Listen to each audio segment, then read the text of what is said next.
What happens when you put a digital camera's sensor inside the body of an old half-frame film camera? Well, you get this, the Pen F, released in 2016. And despite this being the only version of this camera ever made, it still has some features that put it right up there with modern mirrorless cameras, especially when it comes to creating film-like images in camera.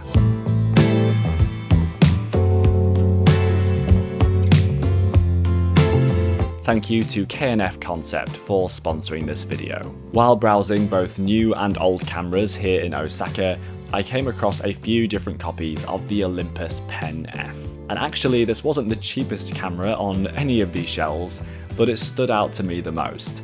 Partially because I'd just been getting some hands-on with arguably its successor, which shares a few of the different features that make this camera stand out.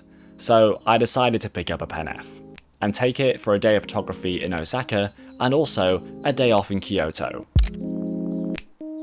Just from looking at this camera, you will see that it is dial city out here. Everything that could be a dial is a dial, and we love that about it.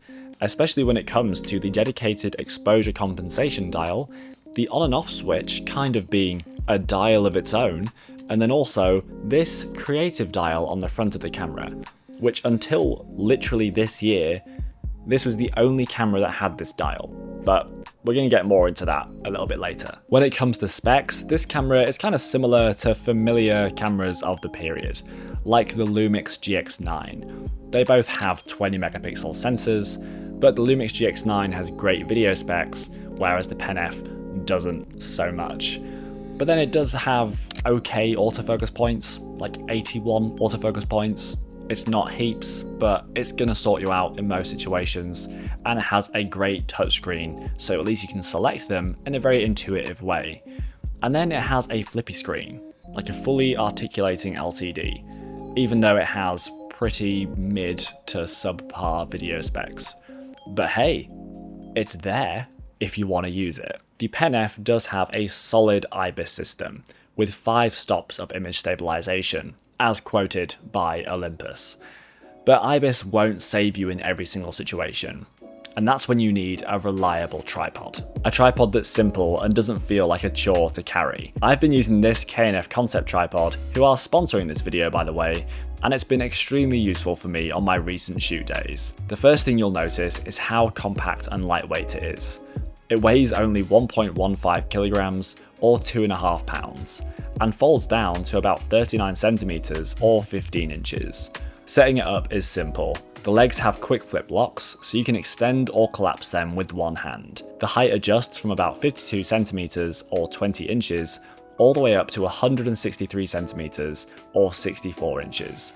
Which gives you a great range for different shots. The ball head is smooth and lets you rotate a full 360 degrees, and it can handle a decent amount of weight too, up to 8 kilograms or 17 pounds. So it's compatible with most cameras, from a lightweight mirrorless setup to a heavy DSLR setup. One feature I really appreciate is the inclusion of this smartphone clip that pairs perfectly with the tripod, which when paired with the ball head allows you to shoot in landscape or portrait orientation.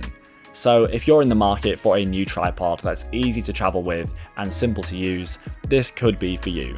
You can find a link in the description below to check it out.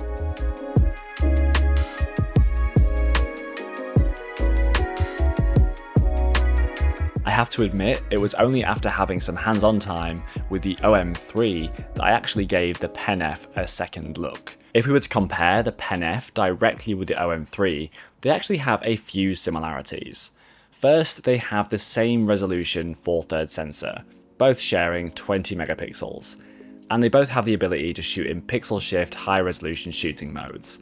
This goes up to about 50 megapixels, whereas the OM3 is about 100. And then of course they both share the same creative dial, which until the OM3 this year was only used on the Pen F. So it's interesting to see that finally come back. And on the creative dial we have a few different modes to choose from, including monochrome profile control, color profile control, art, and CRT for color creator. I'm going to give you an overview of each of these modes, and then also show you how I've created one particular picture profile using one of these modes, so you can create the same one in your camera. And if you have any experience creating these picture profiles inside the Pen F or the OM3, drop those in the comments below. Monochrome profile control lets us select color filters, as though we're using one on the front of our lens when we're exposing black and white film.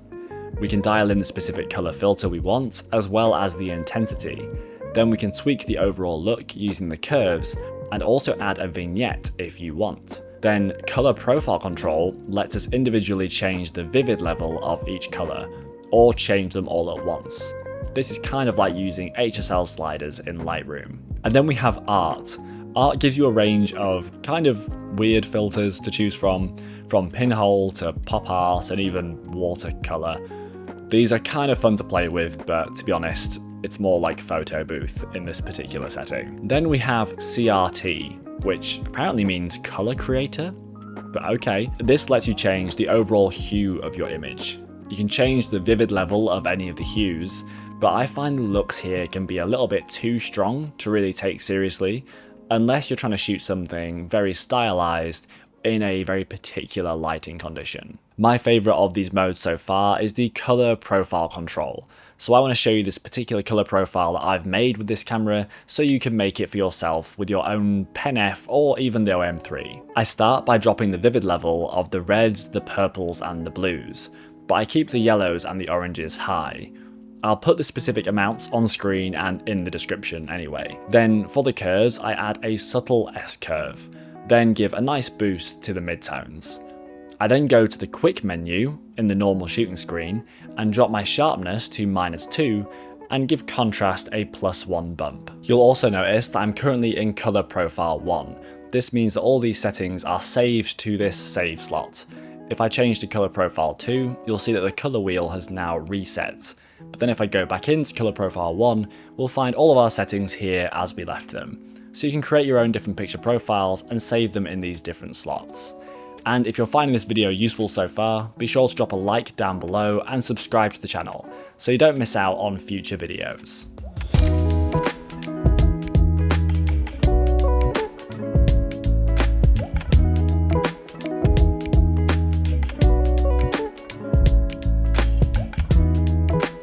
For all of the JPEGs you're seeing right now, I used the picture profile that we just created.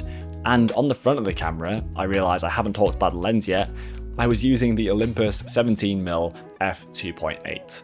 And this definitely is not the best Leica 4/3 lens I've shot with, but it's totally good enough, and maybe my particular copy is focusing much slower than most copies of this lens, because it's pretty slow, but usable. I say this lens is slow only in comparison to the 17mm f1.8 that I shot with a couple of years ago on my old EM10. But it's maybe not as slow as the Lumix 20mm f1.7, that one is notorious. Lens speed aside though, I've actually found this lens makes for a very comfortable handful when shooting on the Pen F out and about, both for getting those kind of higher up shots on the street, shooting at waist level, or going right up to the viewfinder. It works really nicely, and it doesn't help the camera to feel like unbalanced in any way, because the camera is the majority of the weight, with the lens being kind of light and plasticky on the front. Also, actually, on the front of the camera, we have this little custom button here that's usually for like depth of field preview, like on old film cameras, but I've actually assigned this one to toggle between AF and MF, because sometimes with this lens, because it is a little bit slow, I've been kind of focusing at someone or on the ground, then tapping this with my finger to set it into manual focus. And then because I'm usually shooting with pretty deep depths of field, that then lets me kind of shoot freely in like a zone focus setup. I've really been enjoying shooting with a Pen F and this 17mm for my particular style of street photography. I like to shoot a little bit wider, and that often means trying to pair subjects, whether they have like contrasting actions, complementary colors, or they kind of match up with something in their environment to tell a wider story. And shooting with a wider focal length like the 17mm on this camera makes that a lot easier to include multiple subjects in a frame. And I find the Pen F is actually really useful for lifting up and moving around to get these different angles without feeling too cumbersome, or that I have to be directly behind the camera every single time. It's kind of a nice spray and pray camera, and honestly that's like 90% of what street photography is at the end of the day. And if you like the colours you're seeing in these images, you can pick up my Kodak film stock presets, my Fujifilm film stock presets, or my naturally filmic presets. And you can save when you buy all three together in the 3-pack bundle, and viewers of this video can use this unique code to save an extra 20% at checkout. These are some of the best film simulation presets you can buy, and I've been using these in all the images you've seen in this video, on my Instagram, and in my website portfolio. So I'll drop a link down below for you to check them out. Considering the availability of the Pen F on the used market, should you really pick one up? Well, it's not the cheapest camera out there. Like, it's a little bit overpriced for the specs and everything you are getting, but I understand why it's slightly more highly priced. It was the only version. We don't have a Mark II or a Mark III, so this original version hasn't gone down in price in comparison.